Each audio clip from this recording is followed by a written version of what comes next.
Usually before our gospel at home, we do a brief talk about a subject. So today is not going to be different. Do we know how to hurt? Do you know how to suffer?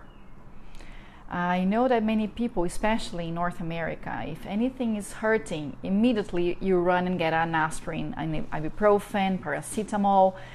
Like, I have to stop hurting now. I have to stop this pain now. And that's just not possible. That is just, well, if it's a physical pain, you have these legal drugs, let's put it this way.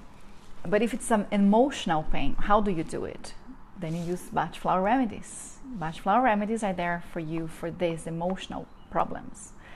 But the emotional side, it's different because Bach Remedies requires a cycle of 21 days to work through your emotional pain, to rebalance it, to find where it was imbalanced, where and why you were hurting so much. So one of the things I'd like to tell you today is when you are hurting due to an emotional reason, you should first not get in a hurry to get rid of it.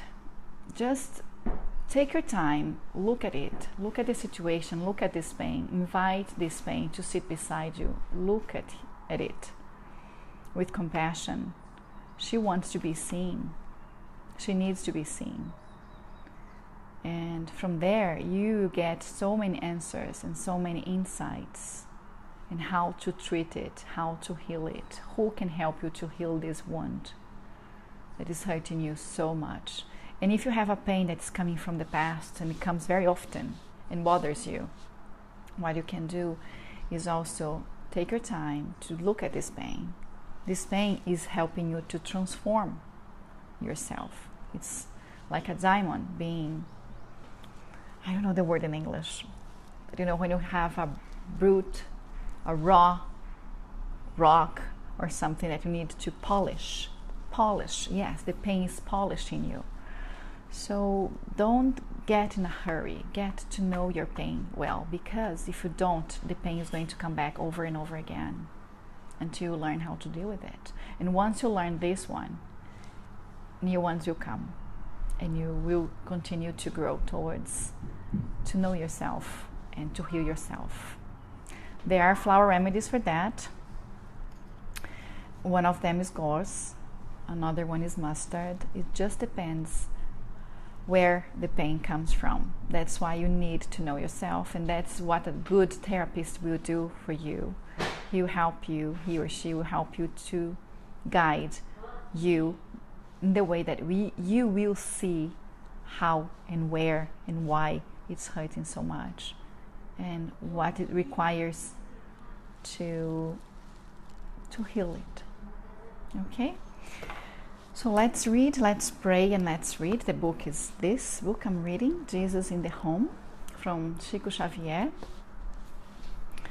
So we close our eyes now. My children are at home today. We have our small notebook to write the passage. For me is very important, so you can go backwards and see. Sometimes for a period of time the passage matches, it's bringing you a certain subject. And if you like this channel, if you like my fan page, I would invite you to like and subscribe in my YouTube page that's called Vivian F. Aguiar. I'm gonna leave in the video for you, not in the video, but below the video in the text, in the description. And today we are going to read the explanation by the master, okay, in English. First, we are gonna do a brief pray. Why? Why do we pray before getting the word? Because we are preparing a soil where we're going to put a seed, and then we're going to cover the seed. Okay, so we are going to prepare the soil to receive this seed at this time. Let's close our eyes. I'm going to keep mine open to see if my connection doesn't drop. So you can close your eyes and you can breathe deeply. Inhale and exhale.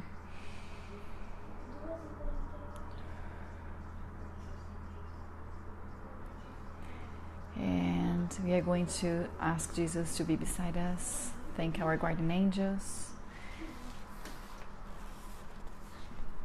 And I'm going to start reading. Explanation by the Master. Is it live? Mm-hmm. Wait, can I come in? Mm-hmm. Is it snowy? Mm-hmm. Yay! You think it's a party? It's Could a be. party! He's my guinea pig. Hello! I'm Snowy. You can sit here, okay? You can sit over there. Oh, bye. Bye!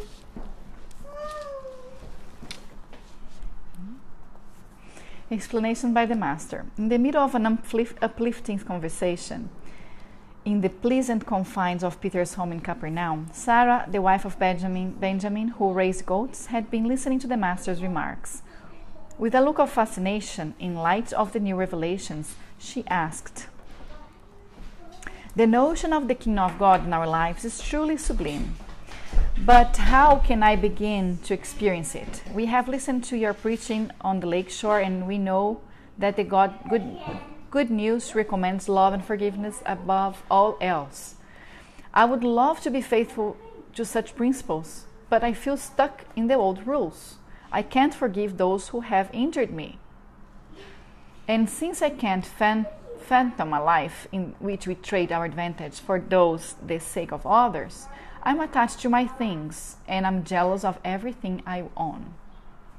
Sarah made her confession honestly, in spite of the frustrated smile of someone who has met with almost insurmountable obstacles. "In order to forgive," remarked Peter, "goodwill is crucial. With faith in our Heavenly Father," offered Simon's wife, "we can surmount the hardest obstacles." Everyone present had a look of longing expectation, wondering what the Lord would have to say. After a long silence, he asked, "Sarah, what is the fundamental business of your family?" "Raising goats," she replied curiously. "How do you keep their milk untainted and pure for home use?" "Lord, more than anything else, we have to very carefully wash the container that is going to hold it. If there is any dirt in the jar, all the milk will soon go sour and will be useless for the slightest purpose." Jesus smiled and explained, "Thus is the heavenly revelation within the human heart. If we do not purify the container of the soul, our understanding, no matter how great it is, gets mixed with our inner dirt and goes sour, reducing the proportion of the assets we would otherwise collect.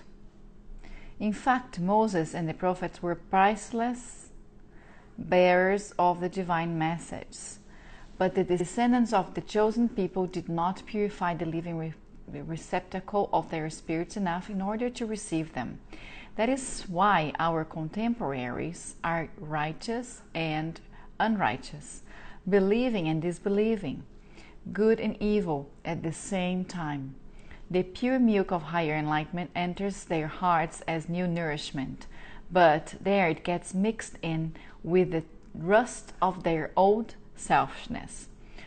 Of the renewing work of the soul, only the vinegar and incomprehension remains, thereby delaying the effective work of the kingdom of God.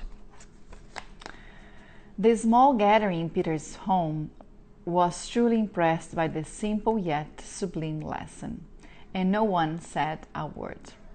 The Master, however, got up humbly and discreetly stroked Sarah's hair and concluded kindly, "The dew on a white lily is a heavenly diamond, but in the dust of the road it becomes muddy droplet. Remember this simple and clear truth of nature." So let's close now. Let's close our eyes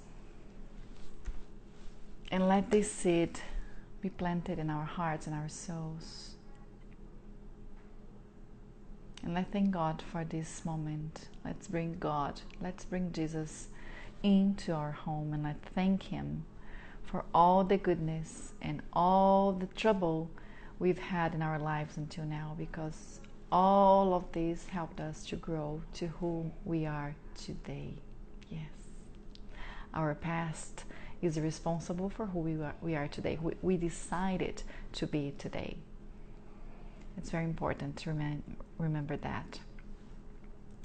Thank you so much, Jesus, for this time together. Thank you so much for us to be able to open our hearts and our houses, to have a moment once a week to receive, to read, to plant another seed of your word. Thank you so much. I'm so sorry about my English, but it's better done. There is a saying in Portuguese that we say, it's better done than perfect, but in Portuguese it rhymes. It's better, é melhor feito que perfeito. So anyhow, I'm glad we could do it today, and this video is going to be available on YouTube, on my channel. If you liked, subscribe and click the bell so you'll know every time a new video is uploaded. Okay? Thank you very much. Bless you. Have a great week.